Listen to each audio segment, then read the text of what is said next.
This is Sarah McCart Jackson reading Borrow. We borrow from the land what we can but cannot return to it. Bluestem, coneflower, boneset, broomcorn, a ring-necked pheasant tied to a pole.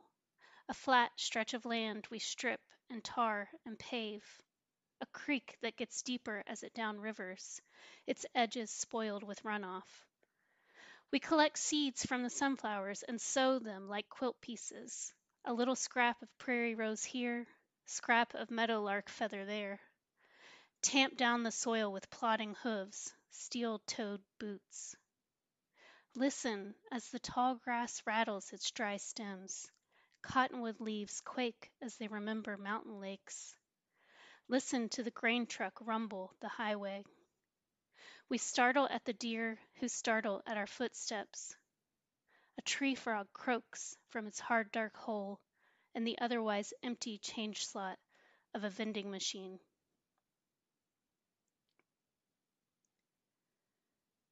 About this poem. I wrote this poem while serving as artist-in-residence for Homestead National Historical Park. Only 1 to 4% of tallgrass prairie remains today, 100 acres of which the park preserves. I was contemplating our relationship to the land, particularly what it means to conserve or preserve public lands as a kind of wildness that both does and does not remain.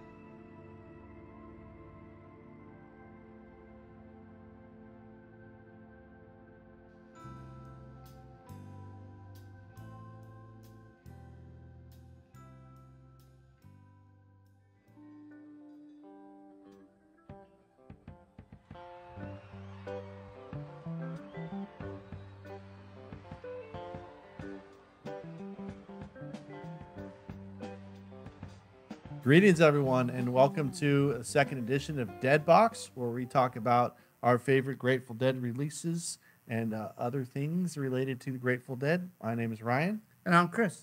And we'd like to start this episode off with just a farewell and a fond remembrance to someone who recently left us, Bill Walton, who passed away today, probably the most famous and tallest Deadhead. I think I saw him at one Dead Company show not too long ago, but he was very prominent on the scene. He's important because he was, this incredible basketball player, but very different for a basketball player, different mentality. He was an incredible announcer because he was very different as an announcer.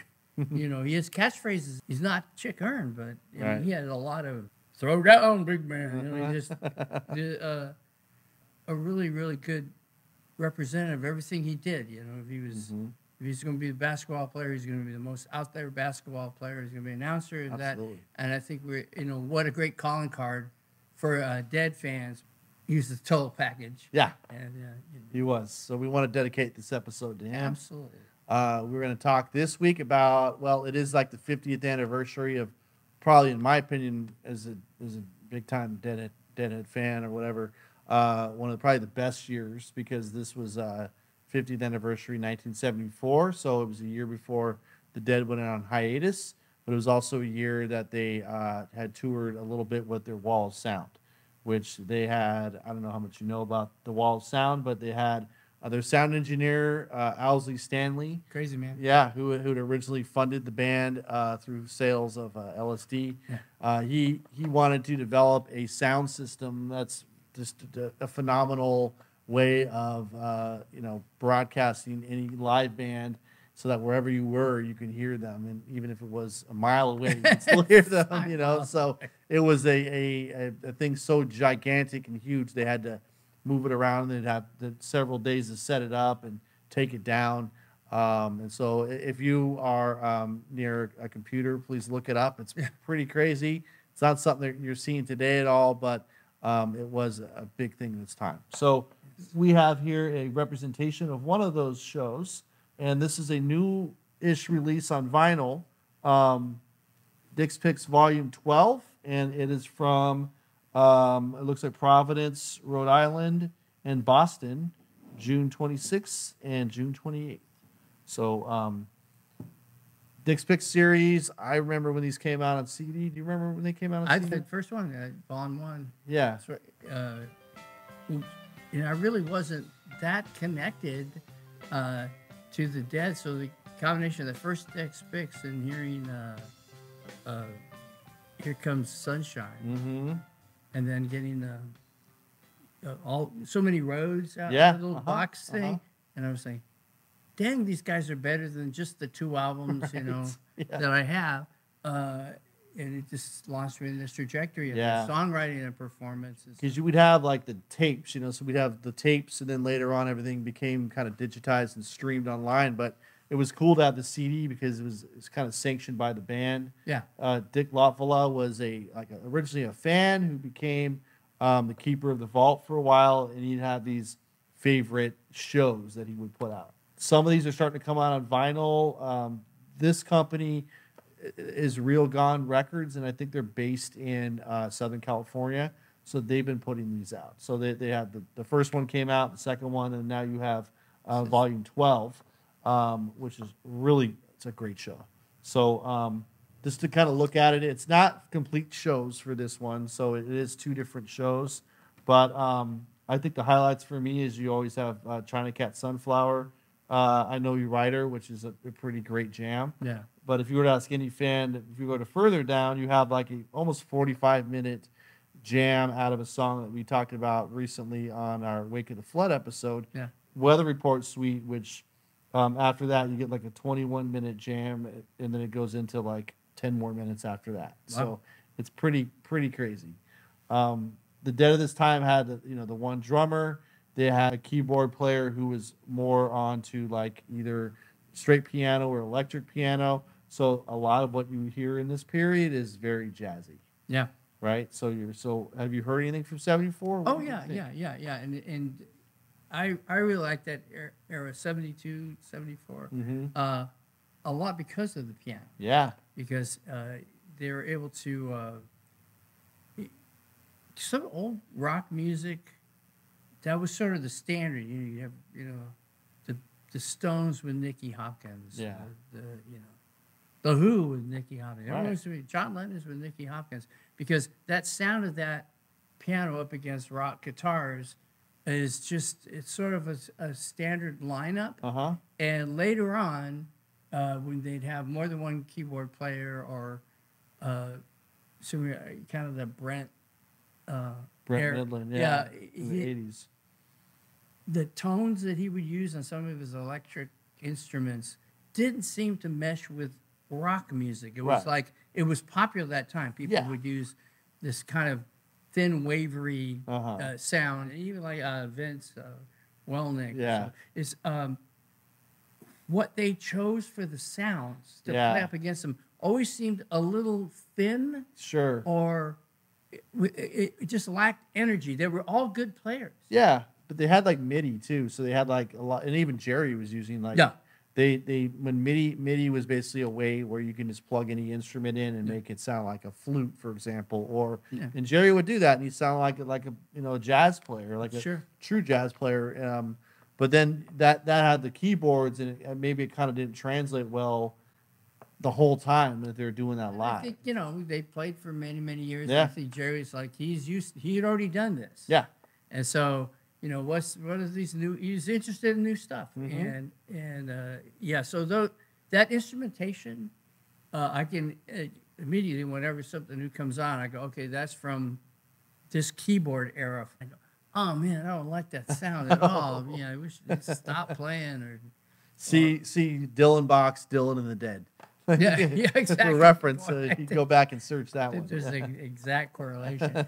But by this time, they had their standard repertoire, but some of his other music that he was starting to do on his own was infiltrating these sets too. Definitely. And I think that really enriches their sound. I mean, there's somebody who, if he was able to have a second, Grateful Undead band or something that he was able to run simultaneously, he'd probably still be alive today. I think so too. And so like Jerry Garcia, around this time, he played with the guy named Merle Saunders, who and they would play like very small clubs, and they would tour, but they would just jam in a whole different way. Yeah. And a lot of it was like very jazz based, but if you listen to like the Jerry Garcia band, it was kind of like going to church. Like they'd have a lot of gospel influence and R&B and Motown and then reggae, but they'd have like a lot of it was just jazz and jamming and very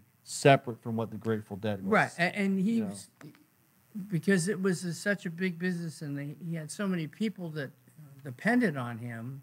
And this is a gigantic entourage. Right. My dad just stick to this, but at this time, these sets are they're kind of growing by weir's, especially the weather report. So it's kind of coming to his own. I think he's kind of making his own mark. So this is an interesting time where a lot of the influences are coming together, and they're ever evolving as a better and better band. Yes. And yet I like the sound of that old piano. Yeah, and Keith Gottschall was probably like my favorite addition to the band because of that jazz element. And it was a lot of the piano and the electric piano, but it's just something about it. It really meshed with like what and Jerry, I think he played with him too on the side. So it's like he loved what he was contributing to the band. Oh, yeah, when just the whole story of how they got into the band. And yeah. His wife would say, "You got to hear my husband. Right. He's going to fit right in." And they're like, right, yeah, come on down. And it's like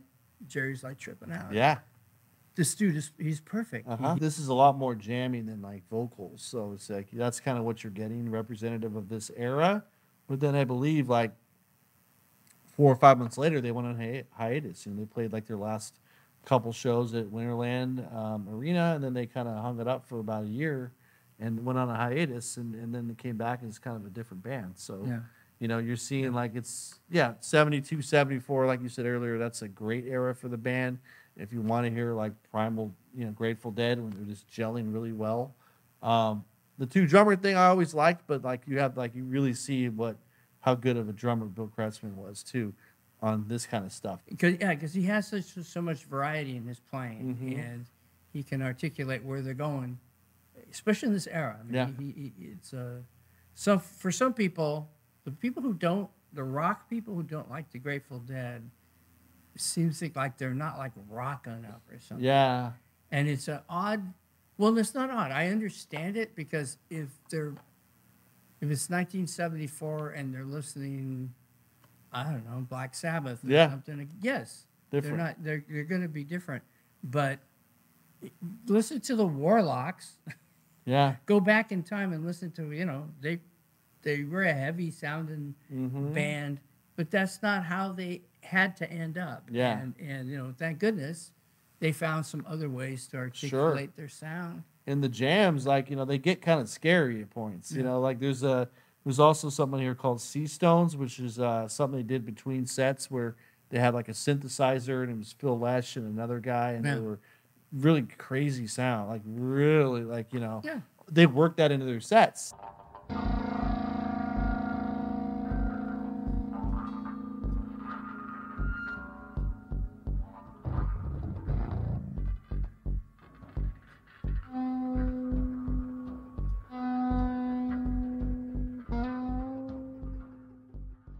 So the jams would just get so out there, like where it was almost like a free jazz thing, but it was still grounded in these wonderful songs. He sort of knew how to deliver the goods on so many different fronts. Yes. And so, I think that's probably what happens here. Yeah. So, I mean, if you want to, like a really good 74 era show, this one is a good one to pick up either on CD, or if you like vinyl, there might be some of these still available. There's also from this era, there's a really great show from Portland, like the Pacific Northwest. There's a box of that. One of those has like the longest playing in the band ever. I think it's like 48 minutes or something. Really? It's like the longest Dead song continuous ever. It's great. And that's another one. It's a great era for them, like as far as the improv went. The fact that they were still playing in a band at the end of it. You're right. Yeah. They were all there on stage. Go Dead. Yeah. And go Bill Walton. So absolutely, this is for you, and that's another edition of Dead Box. I'm Ryan. I'm Chris. And thanks for joining us.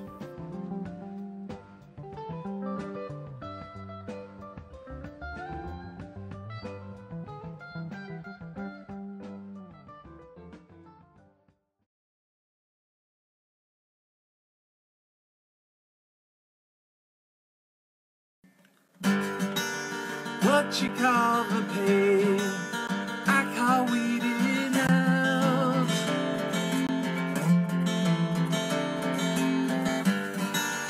What you call the rain comes out of my mouth.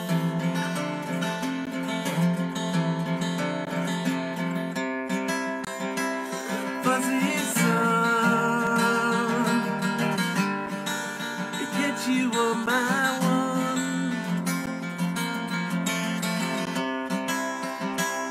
Fuzzy sun, it gets the job well done. Rolling drunks for their cigarettes, frightening babies who ain't born yet.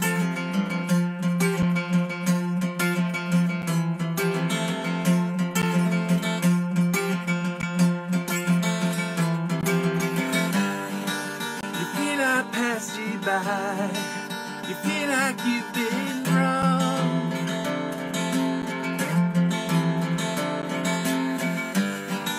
But nothing will feel worse than dying on the job.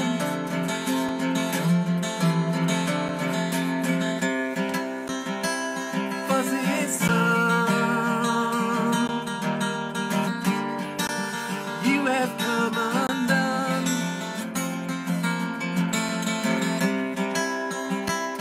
Fuzzy sun, a boy must have his fun. Cigarette to brand the baby's arm. The blood of ash in his face keeps him warm.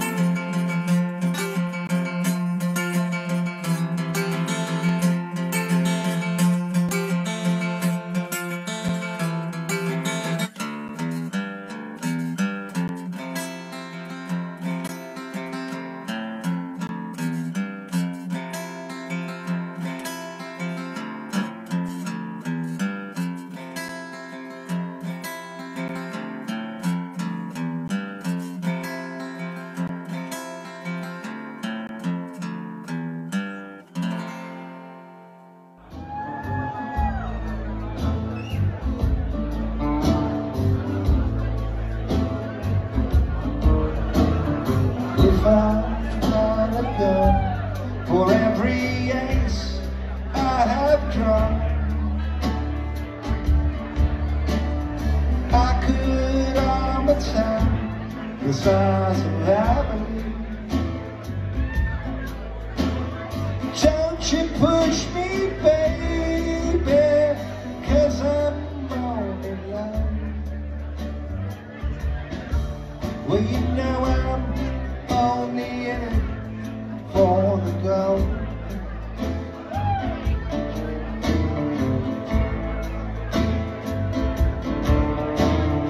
All that I am asking is for 10 cold dollars, and I could pay it back with one good hand. You can look around about the white world down there, but you never find another honest man.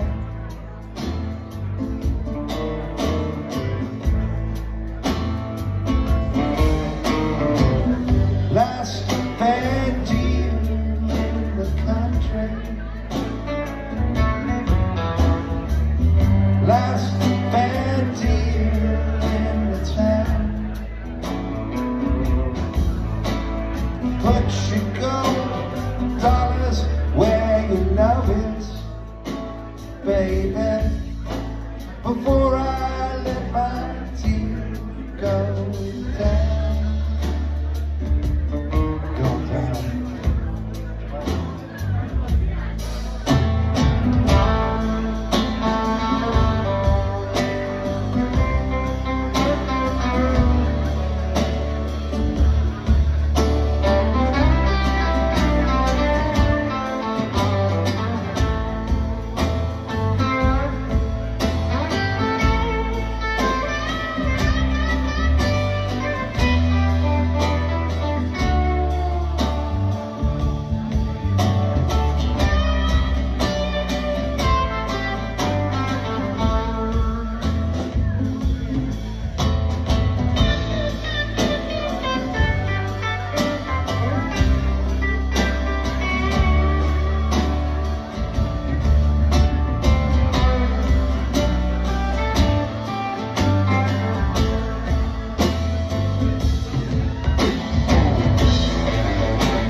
your gold dollars where your love is, baby, before I let my tears go down. Come on there.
Your cold dollars where your love is, baby, before I let my tears go down.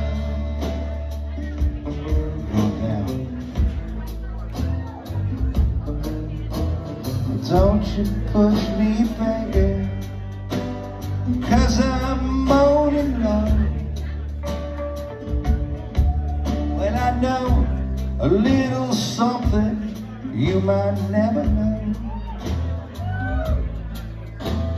Don't you judge hardly, get just a cup of cold coffee. Gonna wake up in the morning and go. Now everybody's bragging and drinking that wine. I can tell the queen of diamonds by the way she shines. Come to Papa on an inside straight. Well, I got no chance of losing this time. Well, I got no chance of losing this time. Well, I got no chance of losing this time.